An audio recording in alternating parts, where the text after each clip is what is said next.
नमस्कार। ये है असीम आर्यावर्त। मैं हूँ गौरव, आपका स्वागत करता हूँ। और बात ऐसी है कि लाल कृष्ण आडवाणी जी को भारत रत्न से सम्मानित किया गया है। तो द्रौपदी मुर्मू जो हमारे राष्ट्रपति हैं, उनके द्वारा ये घोषणा की गई है। प्रधानमंत्री नरेंद्र मोदी द्वारा उनका नाम आगे बढ़ाया गया था भारत रत्न के लिए। तो एक बहुत ही बड़ी बात है।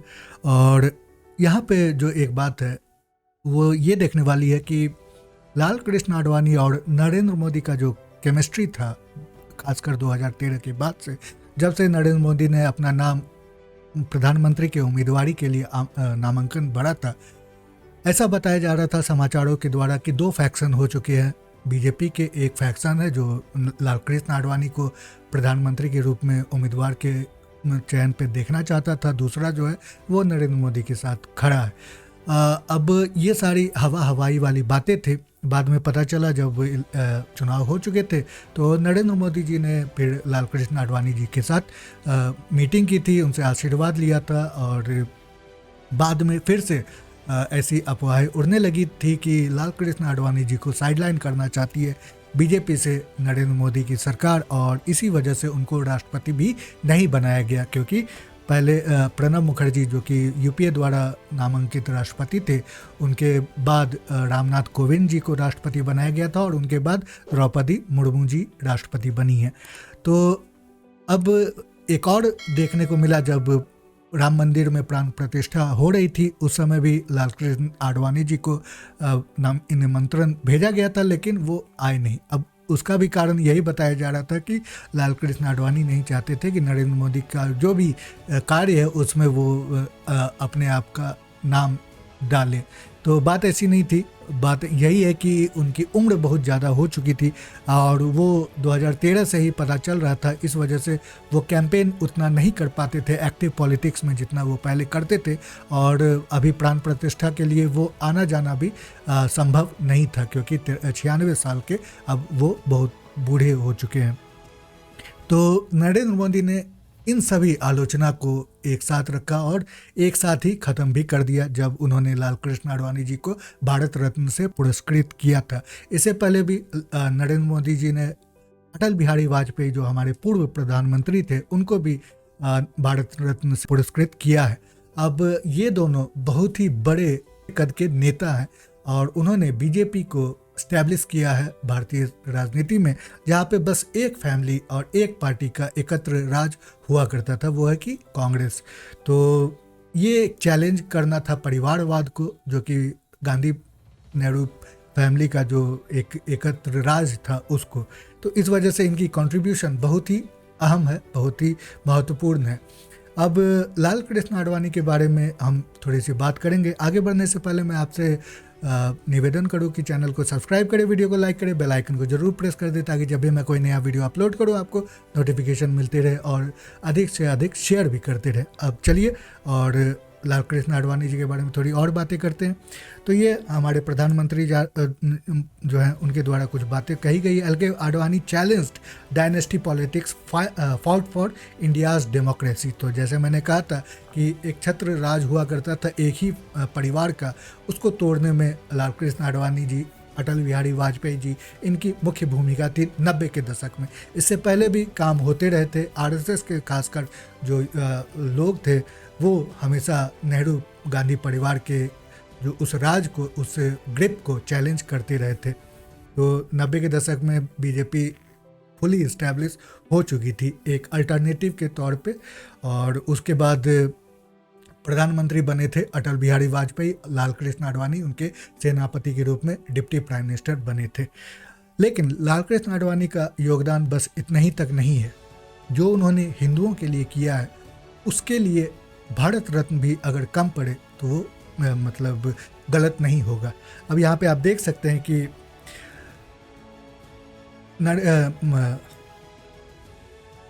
आडवाणी जी 96 साल के हो चुके हैं। उन्होंने अपने जो भी धन्यवाद था वो दिया है राष्ट्रपति द्रौपदी मुर्मू जी को। और ये आरएसएस के प्रचारक रहे थे 14 साल से ही, तो एक्टिव पॉलिटिक्स में तो बाद में आए थे, लेकिन आरएसएस से ये बहुत पहले से जुड़े हुए हैं और बहुत ही काम किया है आरएसएस के साथ, वॉलंटियर वर्क जो होती है। और इसमें उन्होंने बात यही कही थी कि in dedicated and selfless service of my beloved country in whatever task life assigns to me. तो इन्होंने शुरुआत से ही अपने आप को भारत के लिए समर्पित कर दिया था। This life is not mine, my life is for my nation. तो ये एक मोटो था लाल कृष्ण आडवाणी जी का। और जो बात जिसके लिए इनको भारत रत्न से पुरस्कृत करना बनता भी है, वो है राम जन्मभूमि का जो केस चला था उसको लेके। एक सेनापति के रूप में इन्होंने इस पूरे मूवमेंट को चलाया था, गति दी थी आंदोलन को, और कार सेवकों को नेतृत्व करते हुए उन्होंने रथ यात्रा निकाली थी जो सोमनाथ से होते हुए पूरे भारत में चलते हुए बिहार में जाके लालू प्रसाद यादव जो उस समय चीफ मिनिस्टर थे या उनकी सरकार थी, उन्होंने अरेस्ट करवाया था। तो ये संगठित करना, हिंदुओं को जागृत करना, इनमें लाल कृष्ण आडवाणी जी का बहुत ही बड़ा योगदान है। और इसके लिए मैं आपके सामने रखना चाहूँगा एक छोटा सा वीडियो जो आप ज़रूर देखें, और इससे आपको पता चलेगा कि कितना बड़ा योगदान है। संक्षिप्त सा ये वीडियो है, लेकिन बहुत बातें इसमें कही गई है। तो चलिए और उसको शुरू करते, थोड़ा देखते हैं। यदि राम मंदिर हिंदुत्व के पुनर्जागरण का प्रतीक है तो लाल कृष्ण आडवाणी उस प्रतीक की संकल्पना को सामान्य जनमानस के मस्तिष्क में स्थापित करने वाले मानव हैं। राम मंदिर यदि हिंदुओं की सामूहिकता का चरम बिंदु है तो लाल कृष्ण आडवाणी उसका बीज बोने वाले नर हैं, जिनके आह्वान पर भारतीय हिंदू एक हारी हुई सभ्यता के वाह्यावरण को चीर कर गर्व से कहो हम हिंदू हैं का उद्घोष करने लगा। राम मंदिर हमारी आस्था का उत्थान है। लाल कृष्ण आडवाणी उस आस्था की समिधा को प्रज्वलित करने वाले व्यक्ति हैं। राम मंदिर यदि आज भव्य और विराट रूप ले रहा है तो आडवाणी उसकी नींव में रखी हुई प्रथम ईंटों में से एक है। भारत रत्न लाल कृष्ण आडवाणी की नियति थी, यह उनका प्रारब्ध था। जब राम मंदिर स्थापित हो गया तब तो लाल कृष्ण आडवाणी को स्थापित होना ही था। बिना आडवाणी के राम मंदिर की परिकल्पना संभवतः अधूरी है। रथ यात्रा निकली, वामपंथियों के प्रपंच हुए, घोटालेबाजों ने तुष्टिकरण हेतु उस रथ को रोका, जिहादियों के दलों ने यूनिफॉर्म पहनकर सैकड़ों कार सेवकों की हत्या की, लेकिन कुछ हिंदू शेर आगे बढ़ते रहे और उबड़ खाबड़ भूमि को समतल कर ही दिया। वह समतलीकरण केवल भौतिक नहीं था, बल्कि वस्तुतः उसी हारी हुई सभ्यता के झुके हुए कंधों में शक्ति फूंक कर उसे रिबूट करने जैसा था, जिसे हमने स्वतंत्रता प्राप्ति के बाद सत्ता समर्थित हीन भावना के धीमे जहर में रत्ती रत्ती गवा दिया था। आडवाणी समेत कई विभूतियों ने हमें अपना गौरव, अपना अतीत, अपनी पहचान वापस दिलाई। भारत रत्न यूँ तो उस योगदान के समक्ष कुछ भी नहीं है, पर एक कृतज्ञ राष्ट्र के पास इससे बड़ा देने को कुछ है भी नहीं। तो ये बात थी, और जैसे इन्होंने संक्षिप्त रूप में बहुत कुछ कह दिया था, वही बात मैं भी कहना चाह रहा था कि लाल कृष्ण आडवाणी का जो योगदान है वो काल काल तक लोगों को जगाए रखेगा, जागरूक रखेगा। ये हिंदू जागृति के लिए, ये हिंदू सभ्यता के लिए एक बहुत ही बड़ा कार्य था। आज हम ज्ञानवापी भी अपने आप को लेना चाह रहे हैं, वहाँ पे भी जो हमारा अधिकार है, जो हिंदू मंदिर है, उसको भी हम लेने की सोच रहे हैं। तो वो बस लाल कृष्ण आडवाणी के उस आंदोलन को ही समर्पित है जो उन्होंने 90 के दशक में किया था, और हजारों कार्यकर्ता ने अपने प्राणों की आहुति भी दी थी इस यज्ञ में, इस महाउद्घोष में। तो इसीलिए ये बहुत ही बड़ी बात है। आज आप देख सकते हैं कि ज्ञानवापी में जो है हिंदू पक्ष को कोर्ट ने इजाज़त दी थी कि आप वहाँ पूजा कर सकते हैं, तो वहाँ पे पूजा भी शुरू हो गई थी। आप देख सकते हैं ज्ञानवापी परिसर के दक्षिण तहखाने में हिंदू पक्ष को पूजन का अधिकार देने से अंजुमन इंतिया, ये तो अलग बात है, लेकिन बात यही है कि दक्षिणी तहखाने में पूजा करने की अनुमति मिल गई थी। तो ये भी बहुत ही बड़ी बात है। ये भी केस जो है लंबा चल रहा था। यहाँ पे भी औरंगजेब ने इस मंदिर को तहस नहस कर दिया था और इसके ऊपर वो मस्जिद बना दी गई थी। और यहाँ पे अभी ASI द्वारा, जो आर्कियोलॉजिकल सर्वे ऑफ इंडिया है, उनके द्वारा यहाँ पे भी जांच पड़ताल की गई थी और पता चला था कि ये हिंदू मंदिर हुआ करता है, अभी भी है ही, इसमें कोई शक नहीं होना चाहिए कि ये हिंदू मंदिर है। तो बात ऐसी ही है कि जो जागृति की बात की थी हिंदुओं को आभास दिलाने की बात की गई थी, जो उनका अधिकार है उनको लेने की बात की गई थी, तो बस लाल कृष्ण आडवाणी की उस रथ यात्रा का ये श्रेय जाता है।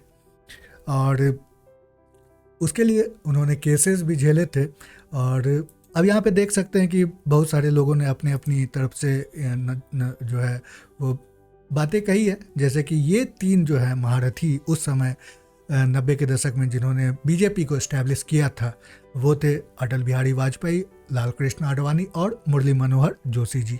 अब यहाँ पे आप देख सकते हैं कि ये राष्ट्रपति, हमारे उपराष्ट्रपति, जो उनको कॉन्ग्रेचुलेट, धन्यवाद देने के लिए उनको उनके घर गए हैं।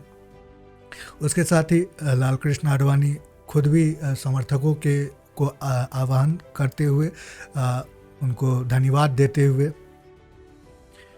तो ये बहुत ही बड़ी बात थी। ये मुरली मनोहर जी जो हैं, उन्होंने भी उनकी अच्छी बात कही है, कॉन्ग्रेचुलेट किया था उनको, इनके साथ ही रहे थे। तो सभी लोग हैं जो कॉन्ग्रेचुलेट कर रहे हैं, बहुत ही बड़ी बात है।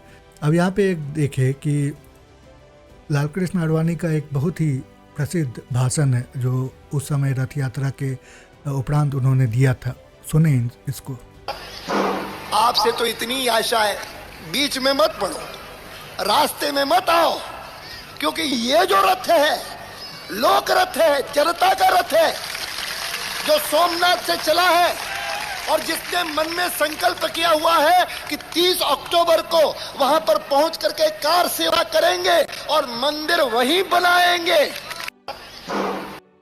तो यही बात है कि अब एक और बात मैं कहना चाहूँगा कि 2000 के बाद जब अटल बिहारी वाजपेयी की सरकार चली गई थी, उसके बाद लाल कृष्ण आडवाणी जी कुछ ऐसे तत्वों को अपने आगे पीछे रखा था जिन्होंने इनको गलत दिशा निर्देश दिया था। लाल कृष्ण आडवाणी जी की भी इच्छा थी कि वो प्रधानमंत्री बने, और इस वजह से वो उन सभी बातों को मानने लगे थे जो इनको पढ़ाया जा रहा था।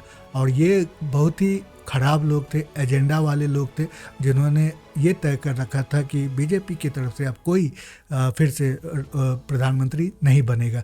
तो इस वजह से जो 2000 का दशक है वो एक तरह से कहें तो लाल कृष्ण आडवाणी जी के लिए भी खराब दशक था और इनके समर्थकों के लिए भी एक खराब दशक था। लेकिन उससे उनकी जो पहले योगदान है वो प्रभावित नहीं होनी चाहिए, क्योंकि वो इतनी बड़ी है कि ये छोटे से पॉलिटिकल पॉइंट्स स्कोरिंग जो होते हैं उसको आप भुला सकते हैं। अब चलिए और कुछ ऐसे फनी सी बात करेंगे, क्योंकि बहुत लोगों को मिर्ची भी लगी है। वही से ही लोग जो आडवाणी जी को कुछ गलत दिशा निर्देश कर रहे थे उनके द्वारा अब देखें क्या क्या बात होती है।